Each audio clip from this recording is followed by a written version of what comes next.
నమస్కారం, city news కి స్వాగతం. ఈనాటి వార్తా విశేషాలు. ఒప్పిచెల్ల గ్రామంలోని శ్రీ గోవిందమాంబ వీరబ్రహ్మేంద్ర స్వామివారి దేవస్థానంలో స్వస్తి శ్రీ చాంద్రమానైన శ్రీ విశ్వవసనామ సంవత్సర మాఘబహుళ పంచమి సందర్భంగా ఫిబ్రవరి 6-7 తేదీలలో విశేష ఉత్సవాలు నిర్వహించనున్నారు.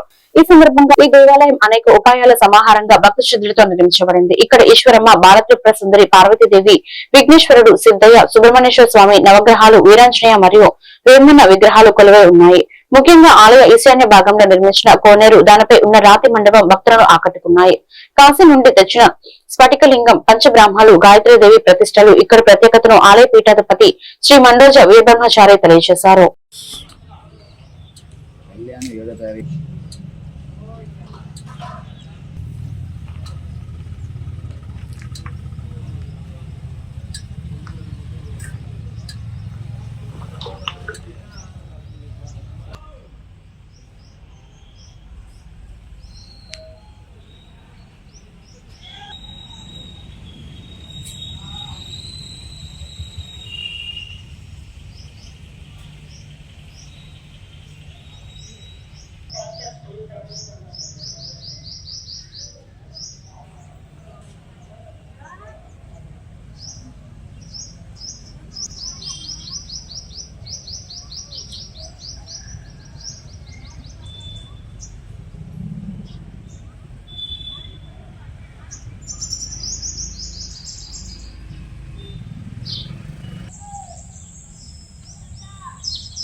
నాగార్జున సాగర్ కెనాల్ కార్యనిర్వహణాధికారి O&M సత్తెనపల్లి డివిజన్ పరిధిలో సత్తెనపల్లి సాగునీటి సంఘాల అధ్యక్షులు రాజధానికి తరలి వెళ్లారు. మననీరు మన భద్రతపై సాగునీటి సంఘాల అధ్యక్షులతో ముఖ్యమంత్రి చంద్రబాబు నాయుడు గురువారం సమావేశం నిర్వహిస్తున్నారు. ఈ నేపథ్యంలో Nagarjuna Sagar project Sattenapalli division operation and maintenance పరిధిలో ఉన్న సాగునీటి సంఘాల అధ్యక్షులు ప్రత్యేక వాహనాల్లో ఇక్కడ రాయపూడి తరలి వెళ్లారు.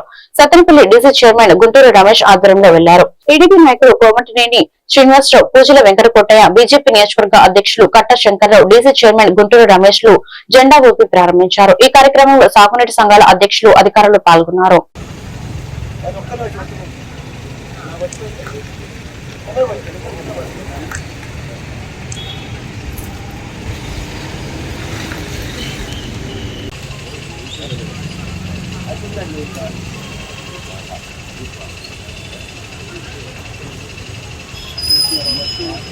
ముఖ్యమంత్రి నారా చంద్రబాబు నాయుడు గారి ఆలోచనలో సాగునీటి సంఘాలు అనేవి సాగునీటి వినియోగంలో రైతుల ప్రాధాన్యత ఉండాలని, రైతుల ప్రాముఖ్యత కావాలని ఆయన ఏర్పాటు చేసిన నీటి సంఘాలు.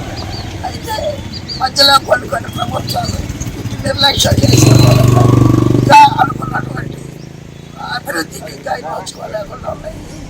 కావున మన ఎన్డీఏ గవర్నమెంట్ వచ్చిన కాడ నుంచి అన్ని ప్రాజెక్టులు కూడా శరవేగంగా నడవడానికి, రైతులకి సమాచారం తెలియడానికి, రైతులకి ప్రభుత్వానికి మధ్యలో వారధిగా ఉండడానికి ఈ నీటి సంఘాలనే ఏర్పాటైంది.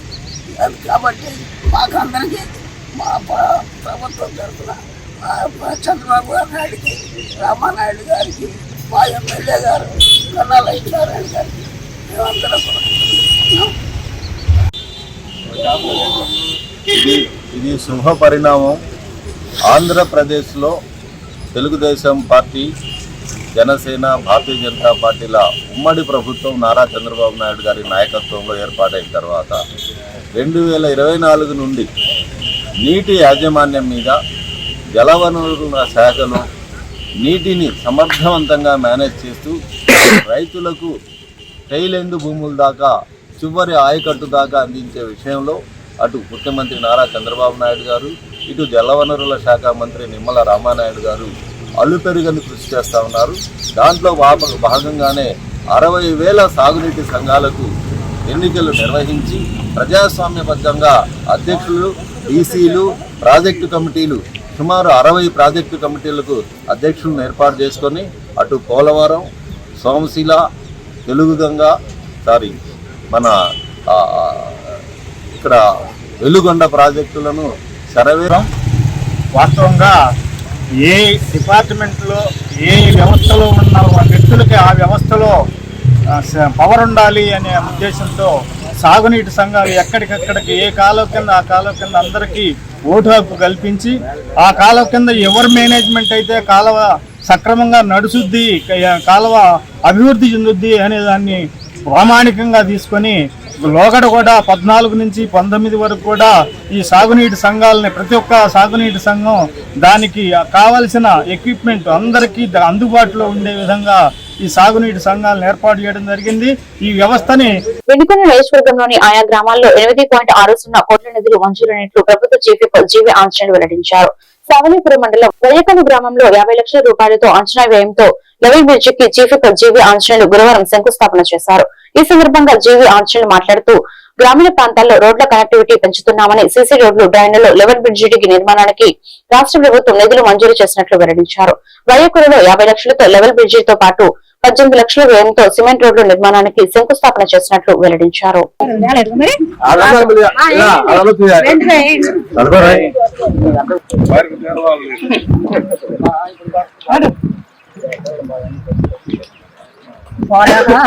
Okay sir.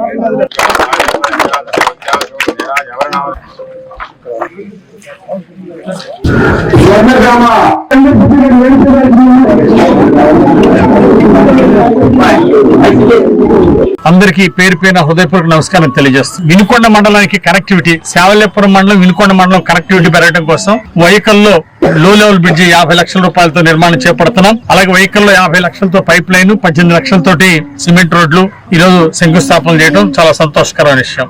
అట్లాగే ఈరోజు నిధులు శాంక్షన్ అవడం జరిగింది. ముఖ్యమంత్రి చంద్రబాబు నాయుడు గారికి, ఉప ముఖ్యమంత్రి పవన్ కళ్యాణ్ గారికి ప్రత్యేక ధన్యవాదాలు తెలియజేస్తున్నాను. ముఖ్యంగా పిచ్చుకలపాలెం రోడ్డు చాలా దెబ్బతింది. విఠలరాజపల్లి నుండి పిచ్చుకలపాలెం రోడ్డు, ఆ రోడ్డుకి 3,40,00,000 రూపాయలు శాంక్షన్ అవడం జరిగింది. అలాగే గుంటుపాలెం, గంటావారిపాలెం, వెలవారిపాలెం 84 లక్షల రూపాయలు శాంక్షన్ అయింది. గత ఎమ్మెల్యే సొంత గ్రామం వెళ్ళటానికి, వేల్పూర్ వెళ్ళటానికి, సొంత గ్రామం వెళ్ళటానికి గుంటలు పుడ్చలేని గత ఎమ్మెల్యే బొల్లాన్ని చూశారు, మాజీ ఎమ్మెల్యేనే. ఈ రోజు అదే గంటవారిపాలెం నుండి వెలమూరిపాలెం దాకా 84 లక్షల రూపాయలు నిధులు శాంక్షన్ చేయించినందుకు నాకు చాలా ఆనందంగా ఉంది, సంతృప్తిగా ఉంది.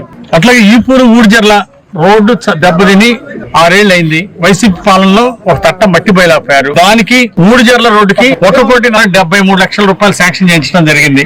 ఈ విధంగా 5 రోడ్లకి 8,60,00,000 రూపాయలు నిధులు శాంక్షన్ చేయించడం చాలా సంతోషంగా ఉంది. ఎన్నో రోజుల నుండి 5-6 సంవత్సరాల నుండి ఎదురు చూస్తున్నారు. ఈ రోడ్లు దెబ్బతిని రోడ్లకు నిధులు రాక చాలా ఇబ్బంది పడ్డారు. ఈ రోజు ఈ నిధులు తీసుకొచ్చినందుకు సంతోషంగా ఉంది. అట్లాగే 60 సంవత్సరాల నుండి ఈ వాగులు దాటలేక మహిళలు చాలా బాధపడుతూ గ్రామ ప్రజలందరూ కూడా అడిగారు, ఈ రోడ్డు కావాలి, ఈ లో లెవెల్ బ్రిడ్జ్ కావాలని చెప్పేసి అడగటం జరిగింది. దీని వల్ల ఇక్కడ 2 బ్రిడ్జిలు, ఈ మండలంలో 2 బ్రిడ్జిలు భావితరాలకు కూడా ఉపయోగపడే విధంగా, మరో 50 సంవత్సరాలు ఉపయోగపడే విధంగా ఇక్కడ బ్రిడ్జిల నిర్మాణం తీసుకొచ్చాం. అంబటి రాంబాబు, జోగి రమేష్ ను రెచ్చగొట్టి రాష్ట్రంలో అల్లర్లు సృష్టించేందుకు వైఎస్ఆర్సీపీ అధినేత జగన్మోహన్ రెడ్డి ప్రయత్నిస్తున్నారని ప్రభుత్వ చీఫ్ విప్ జీవి ఆంజనేయులు తీవ్రంగా విమర్శించారు. తిరుపతి లడ్డూ నెయ్యి కల్తీ వ్యవహారంలో జగన్ పాత్ర బయటపడకుండా ఉండేందుకు డైవర్షన్ పాలిటిక్స్ ను పాల్పడుతున్నారని ఆయన ఆరోపించారు. లడ్డూ నెయ్యి కల్తీ చేసిన పాపానికి జగన్ దేవుడికి ప్రజలకు క్షమాపణ చెప్పాలని డిమాండ్ చేశారు. పోలీసులకు బట్టలు విప్పిస్తారని మాట్లాడే నైతిక హక్కు జగన్ కు లేదని, ప్రజలు ఎప్పుడు ఆయనను బట్టలు విప్పి నిలబెట్టారని చీఫ్ విప్ ఘాటు వ్యాఖ్యలు చేశారు. పోలీస్ యాక్ట్ 13 ను ఉల్లంఘించి రెచ్చగొట్టి వ్యాఖ్యలు చేయడం చట్ట విరుద్ధమని తెలిపారు. లా అండ్ ఆర్డర్ ను అతిక్రమించి ఎవరికైనా కఠిన చర్యలు తప్పవని ఆయన హెచ్చరించారు. జగన్ పాలనలో పోలీసు వ్యవస్థ నిర్వీర్యమై దోపిడీలు, అరాచకాలు, దుర్మార్గాలు పెరిగాయని విమర్శించారు. ఈ రోజు జగన్మోహన్ రెడ్డి నిన్న వచ్చాడు. పోలీస్ యాక్ట్ 30 అమల్లో ఉన్నప్పుడు దాన్ని గౌరవించాల్సిన బాధ్యత మాజీ ముఖ్యమంత్రికి లేదా? ఈనాటి పులివెందుల ఎమ్మెల్యే, ప్రతిపక్ష హోదా లేనటువంటి ఎమ్మెల్యే, మాజీ ముఖ్యమంత్రి జగన్మోహన్ రెడ్డికి బాధ్యత లేదా? పోలీస్ 30 యాక్ట్ ని గౌరవించాల్సిన పని లేదా? దాన్ని తొంగలో దొక్కి, పోలీస్ యాక్ట్ ని తొంగలో దొక్కి 6 కిలోమీటర్లు 6 గంటలు షో చేశాడండి అంబటి రాంబాబు ఇంటికి రావడానికి.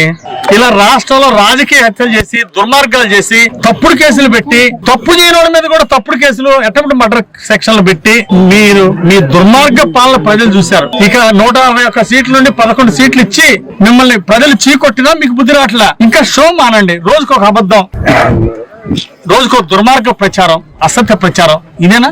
బొల్లా బ్రహ్మనాయుడు పోలీసులు తోస్తే ఒక కానిస్టేబుల్ పడి మోకాలు బట్టలు ఎప్పదీస్తాం, ప్రజల బట్టలు ఎప్పదీస్తాం, టీడీపీ వాళ్ళ బట్టలు ఎప్పదీస్తాం. ఏంది ఇప్పేది? ప్రజలు నీకు నిలువున బట్టలు ఎప్పదీసి ఆవిడ పడేశారు. జగన్ రెడ్డి ఆ విషయం తెలుసుకో. పోలీసులు ఏం భాష వాడుతున్నావు? పోలీసు శాంతి పోలీసులు తోసింది వీడియోలతో సహా ఉన్నాయి, ఫోటోలతో సహా ఉన్నాయి. అవన్నీ ఏమి కనపట్ల మాజీ ముఖ్యమంత్రి గారికి. ఈరోజు పులివెందుల ఎమ్మెల్యే ఒక విషయం ఆలోచించాలా. మీరు వాస్తవాలు మాట్లాడండి. ప్రజల గుణపాఠం చెప్పినా గానీ మీరు ఇంకా రియలైజ్ అవ్వకపోతే మిమ్మల్ని దేవుడు కూడా కాపాడలేడు. కల్తీ లడ్డు మీరు ప్రజలు క్షమాపణ చెప్పండి. అర్థందా? ఆడ కల్తీ లడ్డులో కల్తీ నెయ్యి కలిపినందుకు మీరు ప్రజలకు క్షమాపణ చెప్పాలా, దేవుడు క్షమాపణ చెప్పాలా? కళ్ళు మూసినా మళ్ళీ ప్రజలు నిన్ను నమ్మరు. అందులో ఒక్క అవకాశం ఇచ్చారు, రాష్ట్రాన్ని లూటీ చేశావు, దోపిడీ చేశావు, అట్లాగే అరాచక పాలన అందించావు. ఇదేనా మీరు చేసిందే? కాబట్టి ఇంకా ప్రజల్ని ఎన్నిసార్లు మోసం చేస్తారా మీరు? ఈ రోజు పోలీసుల్ని తోసి పోలీసుల మీదనే తప్పుడు కేసులు పెట్టాలనే ఆలోచనలు ఉన్న వాళ్ళని మాజీ ముఖ్యమంత్రి ఏం చేయాలా? ఇలాంటి తప్పుడు విధానాలు వద్దని చెప్పాలా. చర్చిద్దాం. మీరు ఎన్ని దోపిడీలు చేశారో, ఎంత అవినీతి చేశారో, ఎన్ని అరాచకాలు చేశారో చర్చించడానికి రండి, అసెంబ్లీకి రండి. మీకు ప్రజా సమస్యలు పట్టవు, మీరు అసెంబ్లీకి రారు. మీరు అసత్య ప్రచారాలు మాత్రం రోజు అసత్య ప్రచారాలు, గంటకు ఒక దుష్ప్రచారం. ఎందుకంటే మీరు సాధిస్తుంది ఏమైనా ఉందా? అసత్య ప్రచారాలు నమ్ముకునే మీకు ఆ గతి పెట్టింది. ఇప్పటికైనా ఈ రోజు అభివృద్ధి చేసే వాళ్ళని అభినందించండి. సూపర్ 6 పథకాలు సూపర్ హిట్ గా అమలు చేశారు చంద్రబాబు గారు, దాన్ని అభినందించు. దీన్ని అభినందించాల్సిన మాజీ ముఖ్యమంత్రి రోజు దుష్ప్రచారాలు చేస్తే ప్రజలు మిమ్మల్ని నమ్ముతారా? అంటే ఈ రోజు మీ దౌర్జన్యాలు సహిస్తూ ఊరుకోము, మీ దుష్ప్రచారాలు సహిస్తూ ఊరుకోము. హెచ్చరిక చేస్తా ఉన్నాం. పోలీసుల మీద దౌర్జన్యం చేస్తాము, ప్రజల మీద రౌడీజం చేస్తామంటే ఊరుకోము, హెచ్చరిక చేస్తా ఉన్నా. ఇది ఎన్డీఏ ప్రభుత్వం లా అండ్ ఆర్డర్ కాపాడుతుంది. రౌడీజం, గూండాయిజం చేసే వాళ్ళని మక్కలేదని లోపల పెడతాం. కాబట్టి మీ దౌర్జన్యాల రాష్ట్రాన్ని కరువు రహితంగా మార్చే దిశగా కూటమి ప్రభుత్వం ప్రత్యేక కృషి చేస్తుందని బీసీ వెల్ఫేర్ శాసనసభ కమిటీ సభ్యులు, నర్సరావుపేట శాసనసభ్యులు డాక్టర్ చంద్రవాడ అరవింద్ బాబు తెలిపారు. ఈ సందర్భంగా ఆయన మాట్లాడుతూ రైతుల సంక్షేమమే ప్రభుత్వ ధ్యేయమని, వారికి సమృద్ధిగా సాగునీరు అందేలా చర్యలు తీసుకుంటున్నట్లు పేర్కొన్నారు. అలాగే సకాలంలో నాణ్యమైన విత్తనాలు, ఎరువులు అందించేందుకు ప్రభుత్వం కట్టుబడి ఉందన్నారు. కూటమి ప్రభుత్వం అధికారంలోకి వచ్చిన 18 నెలల కాలంలో వ్యవసాయ రంగాన్ని బలోపేతం చేసే అనేక సంస్కరణలు అమలు చేస్తున్నామని తెలిపారు. మహాశివరాత్రి శుభాకాంక్షలు. అదేవిధంగా మన ప్రీతమ నేత నారా చంద్రబాబు నాయుడు గారి ఆధ్వర్యంలో, అదేవిధంగా పవన్ కళ్యాణ్ గారి ఆధ్వర్యంలో, మన జనవనరుల శాఖ మంత్రి రామానాయుడు గారు, అదేవిధంగా అచ్చెన్నాయుడు గారి ఆధ్వర్యంలో వాళ్ళ రైతు సోదరులందరికీ ప్రభుత్వం, రైతు సోదరులు, అదేవిధంగా ఎన్ఎస్పి అధికారులు వీళ్ళందరూ కూడా అనుసంధానంగా ఇవాళ సమావేశం పెట్టడం జరిగింది. ఈ కార్యక్రమానికి పల్నాడు జిల్లా రైతు సోదరులందరూ కూడా వేలాదిగా పాల్గొంటూ ఉన్నారు. ముఖ్యంగా అయితే రైతు సోదరులందరూ కూడా చాలా సంతోషంగా ఉన్నారు. సకాలంలో సాగునీరు రావడం జరిగింది, సకాలంలో సబ్సిడీ విత్తనాలు, ఎరువులు కూడా ఇవ్వడం జరిగింది. కాబట్టి మరి ప్రభుత్వం, రైతులు, మరి అధికారులందరూ కూడా అనుసంధానం అయ్యి రాబోయే కాలంలో ఎండాకాలం మరి కాలువలన్నీ కూడా బాగు చేసుకోవాలి. మేజర్ కాలువలు, మైనర్ కాలువలు, అదే రైతులకు ఎటువంటి ఇబ్బంది లేకుండా సాగునీరు, అదేవిధంగా ఎరువులు, విత్తనాలు, అదేవిధంగా సకాలంలో ఎటువంటి పంటలు పండించాలి, గిట్టుబాటు ధర ఉండే పంటలను పండించడానికి మరి ప్రభుత్వం కూడా ముందుకు రావడం జరుగుతుంది. కాబట్టి ఈ కార్యక్రమానికి పల్నాడు జిల్లా రైతు సోదరులందరూ కూడా ఈ కార్యక్రమానికి బయలుదేరి వెళ్తున్నారు. కాబట్టి మా రైతు సోదరులందరూ కూడా క్షేమంగా వెళ్ళి లాభంగా రావాలని చెప్పి నేను కోరుకుంటూ వారందరికి కూడా ధన్యవాదాలు తెలియజేస్తా ఉన్నాను. ఈ వార్తలు ఇంతతో సమాప్తం. మరొక బిల్టన్లో మళ్ళీ కలుద్దాం. నమస్కారం.